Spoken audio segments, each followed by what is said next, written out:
Diasco Foot, le miroir du football de la diaspora congolaise.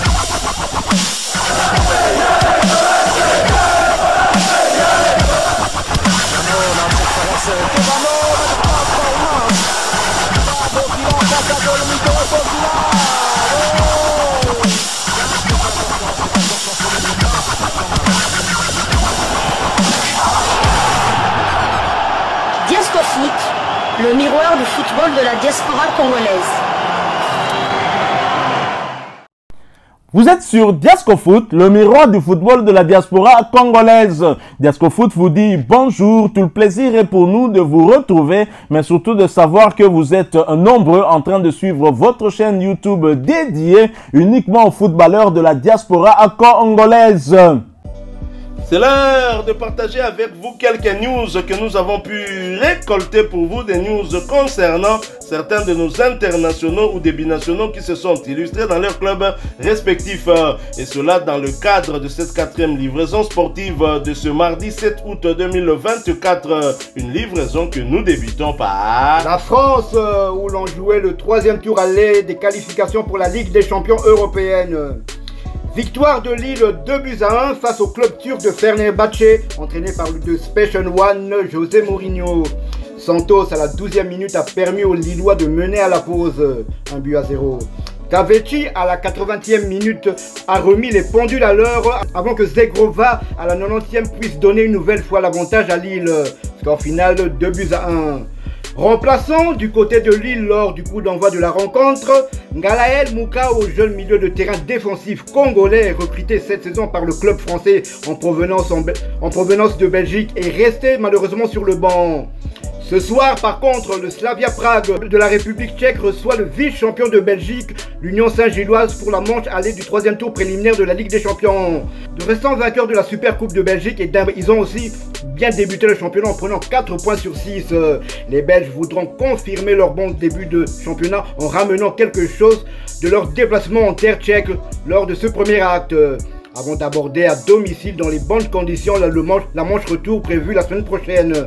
On espère voir une fois de plus notre jeune pépite congolaise Noah Sadiki dans le 11 de base, lui qui a été titularisé par son entraîneur lors des 3 matchs de l'Union Saint-Gilloise cette saison.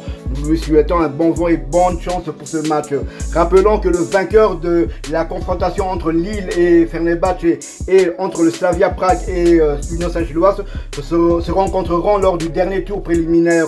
Donc on pourra avoir une confrontation entre les 2 pépites congolaises pour ce dernier tour. Nous restons en Belgique, pour parler de la tanière de léopard de la République démocratique du Congo. Une bonne nouvelle, pour une fois que ça arrive, il faut bien qu'on le souligne.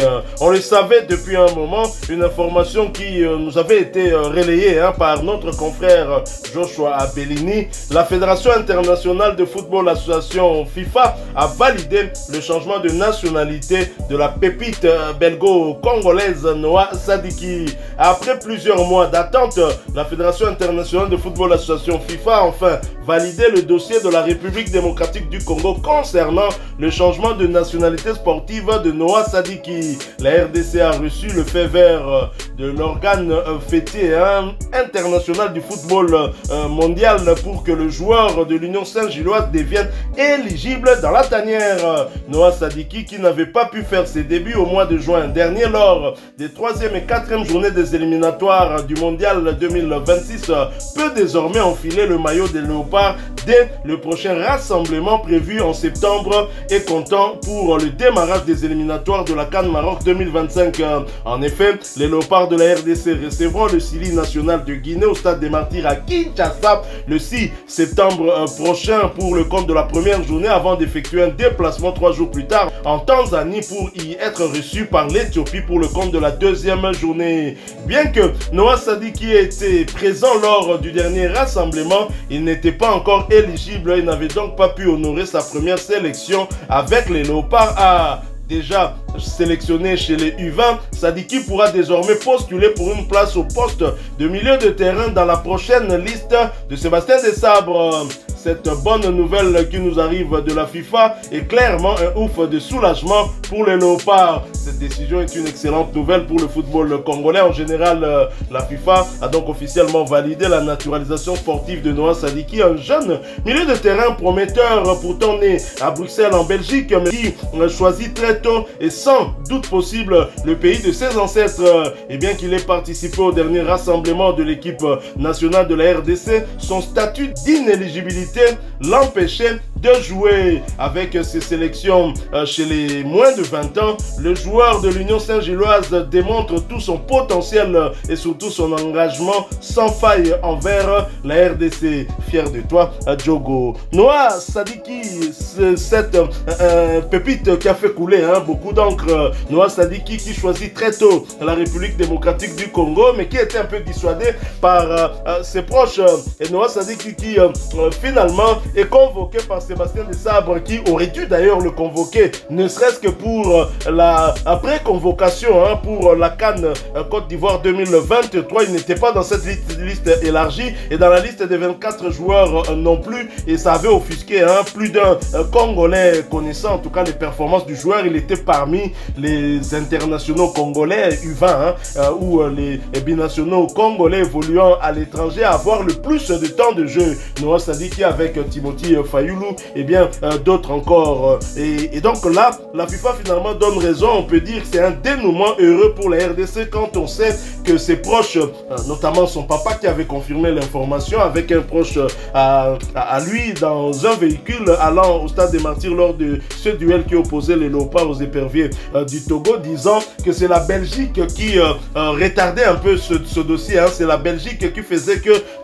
l'éligibilité de Noah Sadiki soit repoussée, mais finalement c'est arrivé au bon moment et au mois de septembre prochain, sauf retournement spectaculaire de situation, on verra Noah Sadiki dans la tanière. Il pourrait être utilisé par Sébastien Desabre, parce que le voir dans la tanière ne signifie pas qu'il sera tout de suite utilisé, parce que Sébastien Desabre n'est pas du genre à opérer des changements à tout bout de champ, surtout que dans l'entrejeu il y a Charles Piquel, il y a Mutusami, il y a Edo Kayembe aussi qui n'est pas titulaire, mais qui quand il fait son entrée en jeu ou même quand il est titularisé, il apporte aussi plus. On l'a vu du côté du Sénégal, il n'était pas titulaire. Ici contre le Togo, il était titulaire, Charles Piquel sur le banc, et cette alternance là a renforcé le milieu de terrain de la RDC. Aussi bien quand Edo Kayembe entre, c'est lui qui emmène cette révolte qui conduit jusqu'à ce but égalisateur de Fiston Maël Kalala, et ici quand il débute, c'est lui qui donne l'avant-dernière passe du but d'Elia Mecha contre le Togo. C'est dire que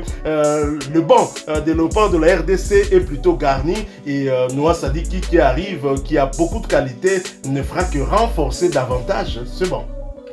Aujourd'hui, donc, comme nous, Sébastien Desabre accueille deux très bonnes nouvelles. D'abord, le retour plus inattendu de Cédric Bakambu qui sera du stage de son club du côté de Marbella. Donc, c'est une très très bonne nouvelle. Donc, vu que le championnat commence la semaine prochaine, s'il est apte, je suppose que Sébastien Desabre pourra compter sur lui. Et la deuxième bonne nouvelle, c'est enfin la pépite Noah Sadiki qui est éligible et qui peut enfin démontrer tout le bien qu'on pense de lui avec le maillot des Léopards. C'est une très très très bonne nouvelle. On se dit enfin, vaut mieux tard que jamais, mais en tout cas merci, et on est très heureux de cette nouvelle. Rappelons aussi que c'est vrai que Noah Sadiki va tout d'abord concurrencer comment il s'appelle, Edo Kayembe, Mutusami et Charles Piquel, comment il s'appelle, Noah Sadiki peut évoluer à 3 postes. Il peut évoluer en tant que 8 milieu relayeur, il peut évoluer en tant que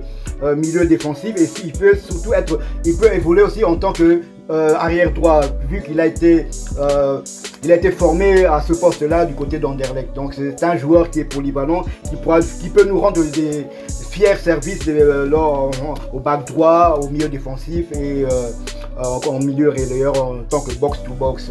Mais en tout cas, on espère le voir à l'œuvre à quelques minutes au moins au stade de Martyr le 6 septembre prochain, et 3 jours plus tard du côté de Dar es Salaam pour affronter l'Éthiopie.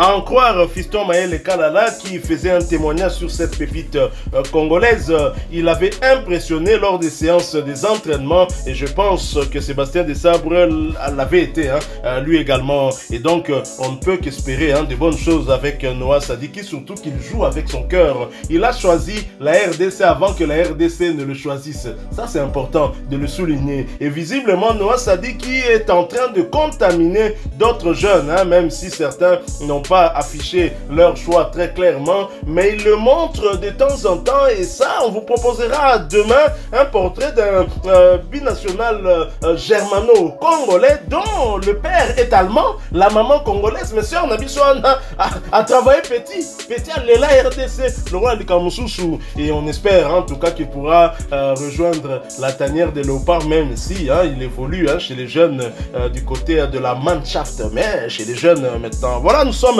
arrivés à la fin de cette très bonne nouvelle. Vous l'attendiez? C'est confirmé, c'est vraiment confirmé. En tout cas, c'est confirmé, on a lu partout, c'est confirmé. Noah Sadiki peut désormais jouer pour les léopards de la République démocratique du Congo. Il est donc désormais éligible. Vous avez aimé ce sujet? Laissez-nous un maximum de j'aime. Merci de partager avec nous en commentaire votre point de vue. Vous êtes nouveau et que c'est la première fois que vous vous retrouvez ici dans cette chaîne Diasco Foot parce que nous sommes le miroir du football de la diaspora congolaise. Et bien abonnez-vous, n'oubliez pas d'activer la petite cloche de notification histoire de ne plus rien manquer des prochains sujets que nous allons vous proposer. Mais avant de clore, salutations spéciales à un de nos abonnés qui est très fidèle à nous suivre ici, Rolly, depuis Brazzaville. Et avec lui, nous saluons tous nos amis brazzavillois et des Congolais qui y vivent. Avec espoir donc de vous retrouver bientôt dans un autre sujet d'actualité. En attendant, portez-vous bien. Diasco Foot vous dit au revoir.